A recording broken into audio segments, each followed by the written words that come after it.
Tradisi kita, budaya kita, bangsa kita, kita punya budaya, yaitu saya kira di semua suku ada istilahnya dalam bahasa Jawa itu mikul dhuwur mendem jero.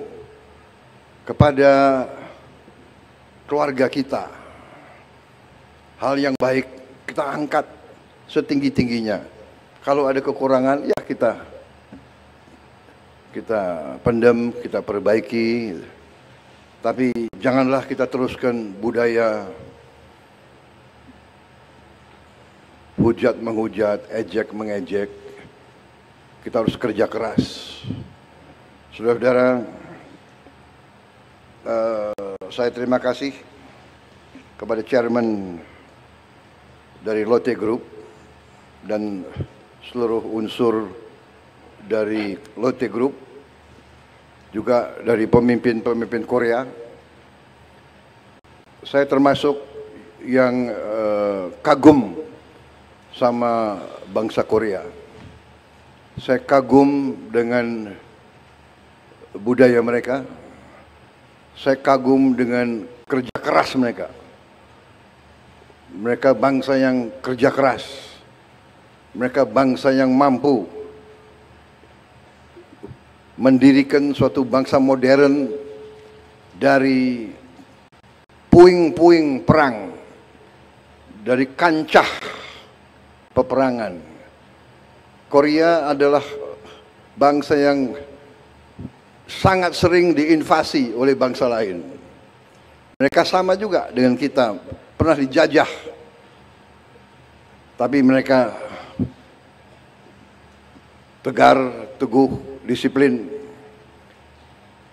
Mungkin dari sumber alam mereka tidak begitu banyak, hanya sumber daya manusianya, pemimpin-pemimpinnya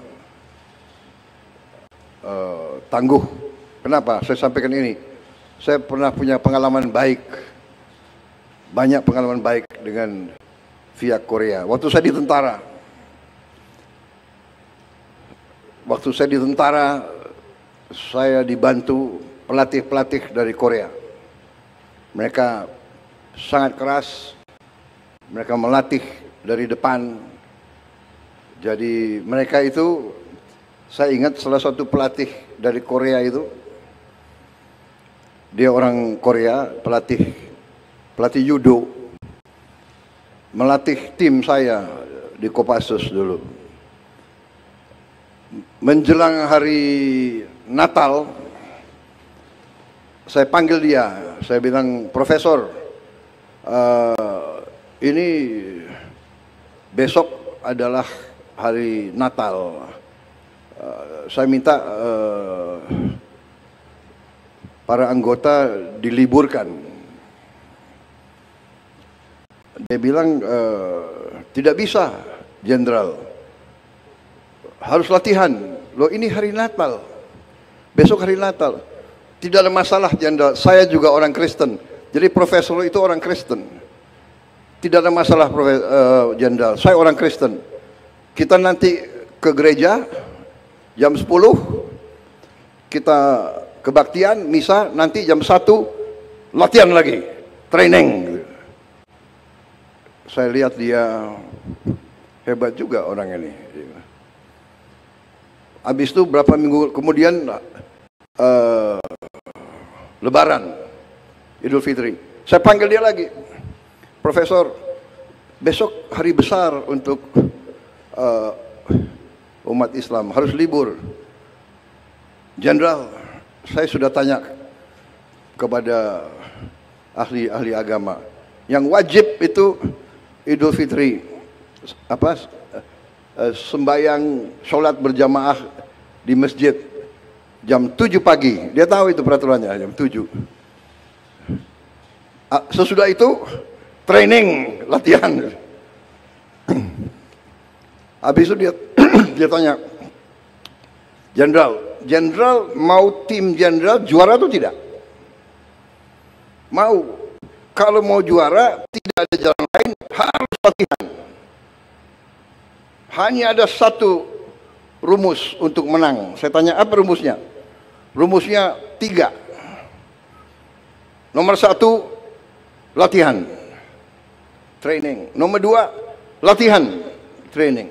Nomor 3, latihan, training. Nah, ini pengalaman saya dengan orang-orang Korea. Jadi ini orang Korea ini bangsa yang tangguh.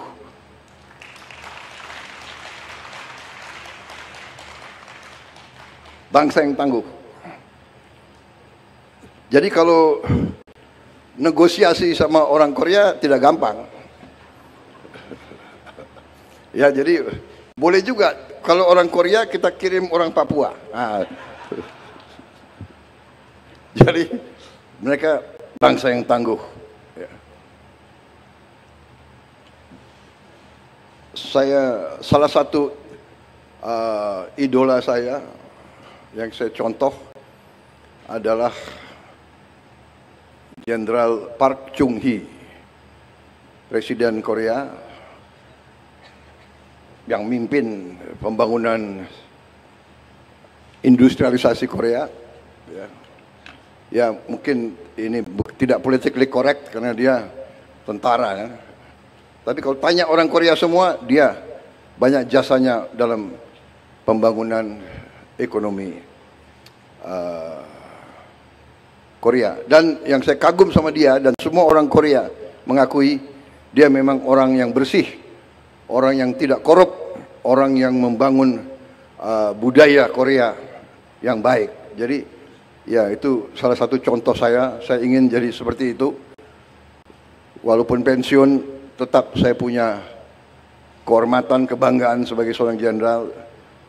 Kalau saya sekarang dipercaya mimpin bangsa, saya ingin mimpin pemerintah yang bersih, pemerintah yang tidak korup.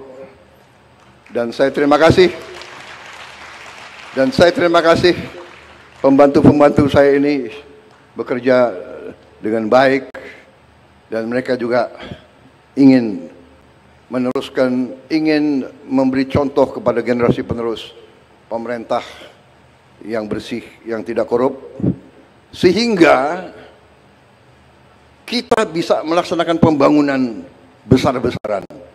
Pembangunan besar-besaran ya antara lain kita perlu dapat kepercayaan dari bangsa-bangsa lain, dari perusahaan-perusahaan yang lain. Contoh hari ini Lotte perusahaan mungkin salah satu terbesar di dunia mungkin. Asetnya 100 miliar dolar. Dan mereka investasi di kita berapa? 65 triliun. Ya, jadi saya sampaikan di sini bahwa ini contoh dan ini juga kenapa saya tadi ingatkan, saya minta Pak Jokowi diundang ya. Karena saya lihat kok ada mulai budaya yang tidak baik. Ya. Pemimpin dikuyu-kuyu, dicari-cari. Pada saat berkuasa disanjung-sanjung. Ini budaya apa? Ini harus kita rubah. Ya kan? Ini harus kita rubah. Saya bukan Prabowo takut sama Jokowi. Prabowo masih dikendalikan oleh Pak Jokowi. Enggak ada itu. Pak Jokowi itu enggak pernah nitip apa-apa sama saya. Ya saya harus katakan yang sebenarnya kan begitu. Pak Prabowo takut sama Pak Jokowi. Enggak ada itu. Untuk apa saya takut sama beliau? Oke. Aku hopeng sama beliau kok takut. Iya kan? Sudahlah. Saudara-saudara. Beliau memimpin 10 tahun, diakui dunia bagaimanapun. Inflasi di bawah beliau cukup bagus. Pertumbuhan bagus. Iya kan? Come on. Harus kita yang benar lah, yang jujur lah, ya kan? Ngono yang ngono gitu, ya kan? Ya. Pak Androsoni, benar nggak? Gimana itu bahasa Banten? Ngono yang ngono gitu. Ya nojo ngono kan gitu.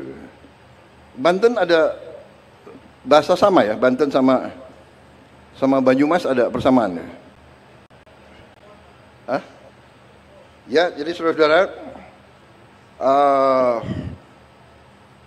ini prestasi hari ini, terima kasih. Saya bangga. Intinya itu yang ingin saya sampaikan. Kita harus dukung investasi asing. Mari kita memberi manfaat bersama. Ya. Kehormatan kita adalah mitra siapapun, apalagi mitra dari luar, datang ke kita, investasi uang mereka yang mereka cari dengan susah payah puluhan tahun, mereka percaya sama kita. Di sini mereka beri manfaat kepada kita. Kita harus amankan, kita harus jaga mereka supaya mereka di sini nyaman, mereka di sini kita terima dengan hati dan tangan terbuka, dan tidak boleh ada unsur-unsur yang mengganggu. Kita saling menghormati, saling memberi kebaikan.